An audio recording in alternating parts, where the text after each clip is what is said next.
안녕하세요. 저는 인천에 사는 70세 김영희입니다. 오늘 이렇게 제 이야기를 꺼내는 건 누군가에게 하소연하고 싶어서가 아닙니다. 그저 제가 겪은 일을 정리하고 싶어서입니다. 말로 하면 너무 서러워서 목이 메일 것 같아서 이렇게 글로 남깁니다. 저는 35년간 초등학교에서 아이들을 가르쳤습니다. 은퇴한 지는 5년째입니다. 남편은 3년 전에 세상을 떠났고 지금은 인천 외곽의 작은 아파트에서 혼자 살고 있습니다. 아들 민수는 서울에서 회사를 다니고 며느리 수진이는 학원 강사로 일합니다. 손주는 초등학교 2학년, 유치원생 2명입니다. 남편이 떠나고 나서 제 삶의 유일한 낙은 손주들을 보는 일이었습니다. 명절 때 보는 게 전부지만 그 얼굴 한번 보려고 한 달을 기다렸습니다.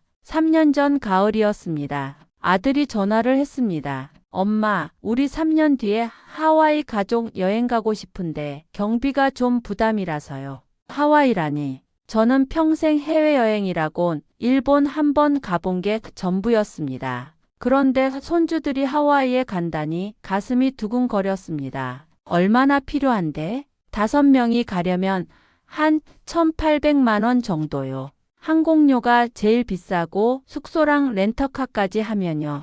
그래, 엄마가 준비해 줄게. 진짜요? 고마워요, 엄마. 애들이 엄청 좋아하겠다. 전화를 끊고 나서 저는 거실 소파에 한참을 앉아 있었습니다. 드디어 가족 모두가 함께 추억을 만들 수 있겠구나 싶었거든요. 손주들이 야자수 아래서 웃는 모습, 푸른 바다에서 노는 모습을 상상했습니다. 그날부터 저는 돈을 모으기 시작했습니다. 은퇴 후 받는 연금만으로는 부족해서 동네 학원에서 초등학생들 영어 과외를 시작했습니다. 한 달에 80만 원씩 꼬박 3년을 모았습니다. 냉장고는 20년 된 것을 그대로 썼고 겨울엔 보일러를 최소한으로만 틀었습니다. 두꺼운 내복을 껴입고 버텼습니다. 친구들이 커피 한잔 하자고 해도 다음에라며 미뤘습니다. 미용실도 1년에 2번만 갔습니다. 제 머리야 어떻게 해도 상관없지만 손주들의 웃음은 무엇과도 바꿀 수 없으니까요.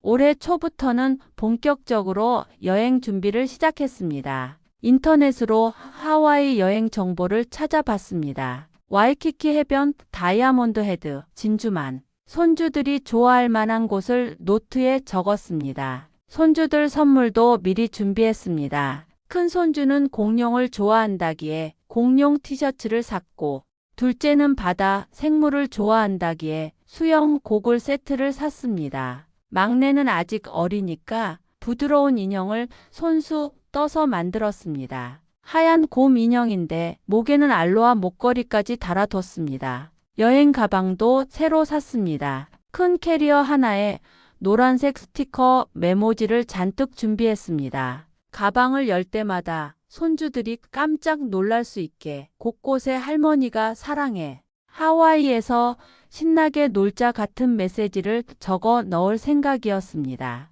출발 일주일 전 저는 거실 바닥에 앉아 짐을 정리하고 있었습니다. 손주들 선물을 예쁜 포장지로 하나씩 사면서 아이들이 뜯어볼 때 얼마나 좋아할까 상상했습니다. 큰 손주가 할머니 최고 라고 안아주는 모습을 그리며 미소를 지었습니다. 그때였습니다. 휴대폰이 울렸습니다. 아들 민수에게서 온 카카오톡 메시지였습니다. 엄마, 이번 여행은 우리끼리만 가기로 했어요. 아내가 가족만으로 단출하게 보내고 싶대요. 엄마는 이미 비용으로 충분히 도와주셨잖아요. 이해해 주세요. 손에 들고 있던 테이프가 바닥으로 떨어졌습니다. 저는 그 메시지를 몇 번이고 다시 읽었습니다. 혹시 제가 잘못 본 건 아닐까 싶어서요. 하지만 글자는 변하지 않았습니다. 우리끼리만, 가족만으로.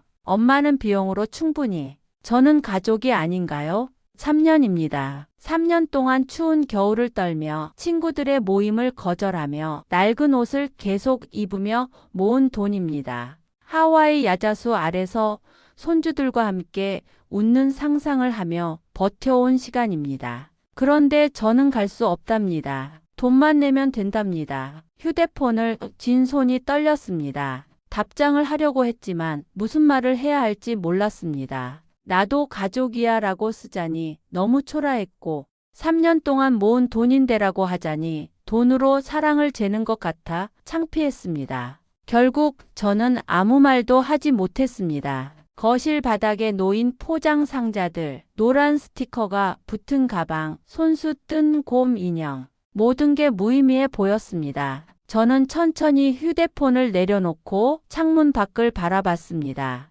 저녁 해가 지고 있었습니다. 하늘은 붉게 물들었지만 제 마음은 점점 어두워졌습니다. 그날 밤 저는 잠을 이루지 못했습니다. 밤마다 천장만 바라보며 생각했습니다. 언제부터였을까? 언제부터 저는 이 가족에서 투명인간이 되어버린 걸까? 돌이켜보니 신호는 있었습니다. 제가 보지 않으려 했을 뿐이죠. 작년 설날이었습니다. 며느리 수진이가 올해는 친정에서 명절을 보내고 싶어요 라고 했습니다. 처음엔 당황했지만 며느리도 친정 부모가 보고 싶겠지 싶었습니다. 그래, 그럼 다음 명절엔 우리 집에서 보자. 하지만 다음 추석에도 그 다음 설날에도 수진이는 친정으로 갔습니다. 민수는 엄마 미안해요. 아내가 친정 부모님이 아프시대요 라고만 했습니다. 3년 동안 명절에 손주들 얼굴을 본 건 단 2번뿐이었습니다.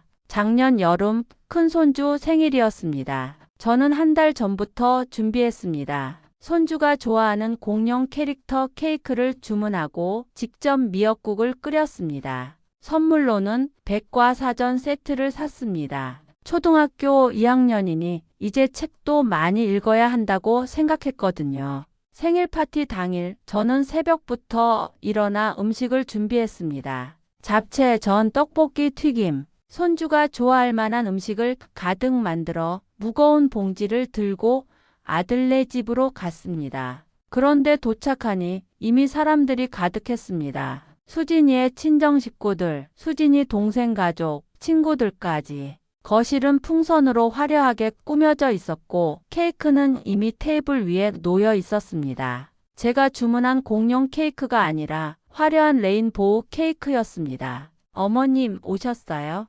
주방에 음식 놔주세요. 수진이는 그렇게 말하고는 친정 어머니와 사진을 찍으러 갔습니다. 저는 주방에 음식을 놓고 설거지를 시작했습니다. 거실에서는 웃음소리가 들렸습니다. 자, 다들 모여서 사진 찍어요. 수진이의 목소리였습니다. 저도 나가려고 앞치마를 벗으려는데 수진이가 주방으로 들어왔습니다. 어머님은 설거지 하시면서 보세요. 사람이 너무 많아서 사진이 복잡해요. 나중에 어머님은 따로 찍어 드릴게요. 나중에 따로. 그 말을 믿고 저는 주방에서 설거지를 했습니다. 하지만 끝까지 아무도 저를 부르지 않았습니다. 케이크를 자를 때도 마찬가지였습니다. 손주가 촛불을 끄는 순간 모두가 환호했습니다. 저는 주방 문틈으로 그 모습을 봤습니다. 수진이의 어머니가 손주를 안고 민수가 옆에서 웃고 있었습니다. 제 자리는 없었습니다. 파티가 끝나고 사람들이 떠난 후 저는 설거지를 마저 했습니다. 손주에게 선물을 주려고 백과사전을 꺼냈는데 수진이가 말했습니다. 어머님, 요즘 애들은 책보다 태블릿으로 다 찾아봐요. 이런 건 자리만 차지해서요. 결국 그 백과사전은 제가 다시 들고 집으로 돌아왔습니다. 그뿐만이 아니었습니다. 작년 가을 민수네 가족이 에버랜드에 간다기에 저도 함께 가겠다고 했습니다. 손주들과 놀이기구를 타고 싶었거든요. 엄마, 이번엔 우리끼리만 갈게요. 엄마는 많이 걸으시면 힘드시잖아요. 아니야, 괜찮아. 나도 가고 싶어. 에이, 엄마. 우리 빨리 움직여야 하는데 엄마 따라다니면 애들이 못 타요. 결국 저는 가지 못했습니다. 그 후 수진이의 SNS에 올라온 사진을 봤습니다. 가족 사진이었습니다. 민수, 수진이, 손주 셋, 5명이 행복하게 웃고 있었습니다. 사진 아래 댓글에는 완벽한 가족, 5식구 행복해 보여요 라는 말들이 달려 있었습니다. 5식구. 저는 6번째였습니다. 언제나 숫자 밖에 있는 사람. 그제야 깨달았습니다. 수진이가 저를 단체 사진에서 빼기 시작한 건 하루 이틀 일이 아니었습니다. 명절마다, 생일마다, 가족 모임마다 저는 조금씩 지워지고 있었습니다. 그리고 민수는 그 모든 걸 알면서도 아무 말도 하지 않았습니다. 아니, 오히려 편들었습니다. 하와이 여행권도 마찬가지였습니다. 처음부터 저는 계획에 없었던 것 같습니다. 단지 돈이 필요했을 뿐이죠. 그래서 제게 연락한 것이고 3년 동안 제가 모은 돈을 받아낸 것입니다. 그날 밤 저는 거실에 앉아 지난 사진들을 꺼내 봤습니다. 남편이 살아있을 때 찍은 가족 사진들. 그때는 제가 사진 한가운데 있었습니다. 민수가 제 어깨에 손을 올리고 며느리도 옆에서 웃고 있었습니다. 그런데 언제부턴가 사진 속에 제 모습이 사라졌습니다. 저는 지워졌습니다. 서서히, 조용히 아무도 모르게. 아니, 모두가 알고 있었지만 아무도 말하지 않았을 뿐입니다. 그날 밤 저는 결심했습니다. 이 돈은 제 돈입니다. 제 인생입니다. 그리고 이제는 제가 선택하겠습니다. 누구와 함께 할지, 어디로 갈지, 어떻게 살지. 모두 제가 정하겠습니다. 하지만 결심과 실행은 다른 문제였습니다. 아들의 메시지를 받은 지 이틀째 되던 날, 저는 여전히 거실 바닥에 놓인 하와이 여행짐을 바라보고 있었습니다. 노란 스티커가 붙은 가방, 정성껏 포장한 선물들, 손수 뜬 곰 인형. 모든 게 무의미해 보였지만 한편으로는 차마 치울 수가 없었습니다. 혹시 아들이 다시 전화해서 엄마, 미안해. 같이 가요라고 하지 않을까 하는 기대가 남아 있었거든요. 하지만 전화는 오지 않았습니다. 대신 사흘째 되던 날 민수에게서 또 메시지가 왔습니다. 엄마, 여행 경비 이체 부탁드려요. 항공권이랑 호텔 결제일이 이번 주까지라서요. 계좌번호 보내드릴게요. 그 메시지를 보는 순간 제 안에서 무언가가 끊어졌습니다. 미안하다는 말도 없이, 고맙다는 말도 없이 그저 돈을 보내라는 메시지. 마치 은행 ATM에 요청하듯이. 저는 휴대폰을 내려놓고 노트북을 켰습니다. 화면에 은행 사이트가 떴습니다. 로그인을 하니 제 계좌 잔액이 보였습니다. 1,823만 원. 3년 동안 모은 돈이었습니다. 마우스 커서가 화면 위에서 떨렸습니다. 이체 버튼을 누르면 됩니다. 그러면 아들은 행복하게 하와이에 갈 것입니다. 손주들은 푸른 바다에서 놀 것입니다. 며느리는 야자수 아래서 사진을 찍을 것입니다. 그리고 저는 이 좁은 아파트에서 혼자 TV를 보며 시간을 보낼 것입니다. 아니요. 이번엔 아니었습니다. 저는 이체 버튼 대신 다른 메뉴를 클릭했습니다. 자동 이체 관리. 그곳에는 제가 미리 설정해둔 하와이 여행 관련 결제 예약들이 줄지어 있었습니다. 항공권 잔금 결제 620만 원, 호텔 예약 결제 450만 원, 렌터카 예약 결제 180만 원, 여행자 보험 35만 원, 모두 제 카드로 결제되도록 예약되어 있었습니다. 민수가 부탁했고 저는 그대로 따랐습니다. 손가락이 떨렸지만 저는 하나씩 클릭했습니다. 취소, 취소, 취소, 취소. 마지막 결제 예약을 취소하는 순간 화면에 팝업 창이 떴습니다. 모든 자동 이체가 취소되었습니다. 저는 노트북 화면을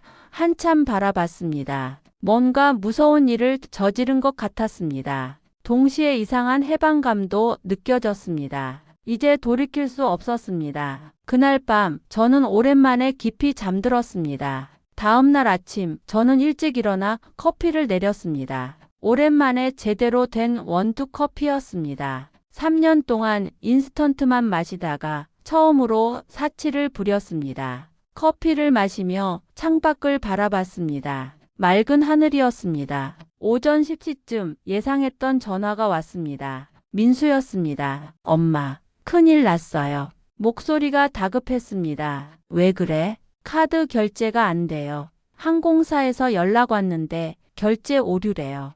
호텔도 그렇고 렌터카도 그래요. 엄마 카드에 무슨 문제 있어요? 아, 그거. 저는 침착하게 대답했습니다. 결제 취소했어.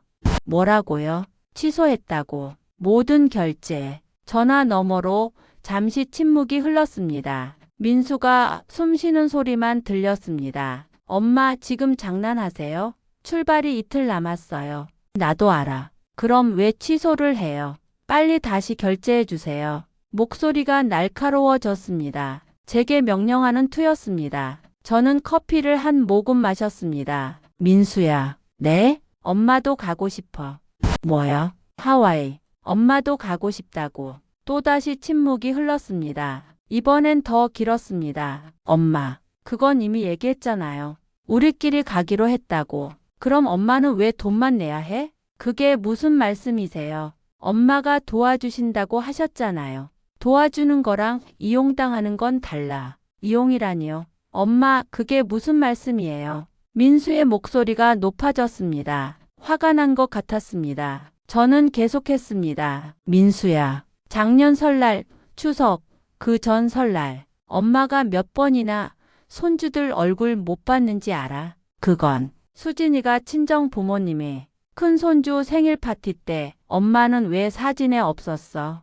그건 에버랜드 갈 때도, 놀이공원 갈 때도, 외식할 때도 엄마는 늘 빠져 있었지. 민수는 대답하지 못했습니다. 그런데 돈이 필요할 땐 엄마를 찾더라. 3년 동안 모은 돈이야. 엄마도 겨울에 춥게 지내고 친구들 만나는 것도 포기하고 모은 돈이라고. 엄마, 이번 여행도 마찬가지야. 처음부터 엄마는 계획에 없었던 거 아니니? 그냥 돈만 필요했던 거지. 아니에요, 엄마. 그게 아니라. 그럼 뭔데? 저는 처음으로 목소리를 높였습니다. 엄마가 뭔데? 은행이야. ATM이야. 돈만 뽑아가면 되는 기계야. 전화 너머에서 민수가 한숨을 쉬었습니다. 엄마, 진정하세요. 나중에 다시 얘기해요. 지금 얘기하자. 엄마, 나 지금 회사에서 통화 못해요. 나중에 전화할게요. 뚝. 전화가 끊어졌습니다. 저는 휴대폰을 내려놓고 다시 커피를 마셨습니다. 식어버린 커피였지만 씁쓸한 맛이 오히려 지금의 기분과 어울렸습니다. 오후가 되자 수진이에게서 전화가 왔습니다. 어머님, 목소리는 차가웠습니다. 결제 문제 때문에 전화 드려요. 어머님이 취소하셨다면서요? 응. 어머님, 지금 장난하시는 거예요? 며느리도 남편과 똑같았습니다. 장난 아니야. 출발이 이틀 남았어요. 애들도 다 기대하고 있고요. 지금 취소하면 환불도 안 돼요. 그건 나도 알아. 그럼 왜 이러세요? 수진이의 목소리가 날카로워졌습니다. 저는 조용히 말했습니다. 수진아, 작년 큰애 생일 때 엄마한테 왜 사진 찍지 말라고 했어? 그게 지금 무슨 상관이에요? 상관 있어. 그때부터였거든. 엄마가 이 집에서 투명인간이 된 게. 어머님, 그건 오해세요. 그냥 사람이 너무 많아서. 그럼 나중에 따로 찍어준다더니 왜 안 찍었어? 수진이는 대답하지 못했습니다. 명절 때도 가족 모임 때도 엄마는 늘 빠져 있었어. 근데 돈은 늘 요구하더라. 어머님이 도와주신다고. 도와주는 거랑 당연하게 여기는 건 달라. 저는 말을 이었습니다. 이번 여행도 그래. 엄마 없이 가족끼리 가겠다며. 그럼 엄마 돈 없이 가족끼리 가. 어머님, 할 말 끝났어. 좋은 여행 되길 바랄게. 저는 전화를 끊었습니다. 그날 저녁 민수에게서 문자가 왔습니다. 엄마, 우리 얘기 좀 해요. 엄마 기분 이해해요. 그런데 이렇게 하시면 안 돼요. 애들한테 뭐라고 얘기해요. 제발 다시 생각해 주세요. 저는 답장하지 않았습니다. 대신 수첩을 꺼내 새로운 페이지를 폈습니다. 메뉴에 제목을 적었습니다. 함께 떠나고 싶은 사람들. 그리고 몇 개의 이름을 적기 시작했습니다. 함께 떠나고 싶은 사람들. 첫 번째로 떠오른 사람은 교회 집사님이었습니다. 이름은 자영. 저보다 3살 많은 68세 여성입니다. 자영 집사님은 20년 동안 병든 남편을 간호했습니다. 남편이 돌아가신 후에도 홀로 사셨죠. 교회에서 가끔 만나면 늘 바다 한번 보고 싶다고 말씀하셨습니다. 하지만 한 번도 가보지 못했습니다. 자식들이 바쁘다며 데려가지 않았거든요. 두 번째는 옆집 정순 씨였습니다. 저와 같은 아파트에 사는 63세 가정주부입니다. 정순 씨는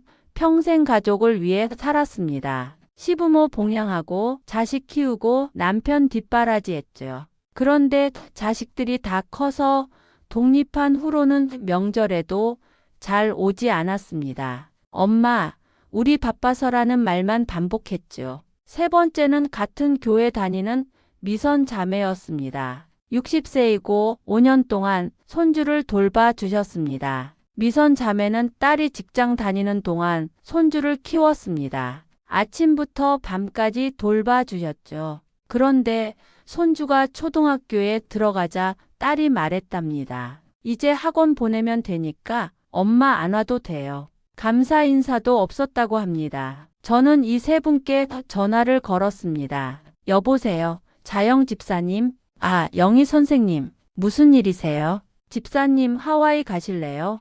네? 하와이요? 네. 제가 여행 계획이 있는데 함께 가시면 좋겠어서요. 전화 너머로 잠시 침묵이 흘렀습니다. 선생님, 저 같은 사람이 하와이를요? 목소리가 떨렸습니다. 집사님이 바다 보고 싶다고 하셨잖아요. 함께 가요. 제가 모든 경비 준비했어요.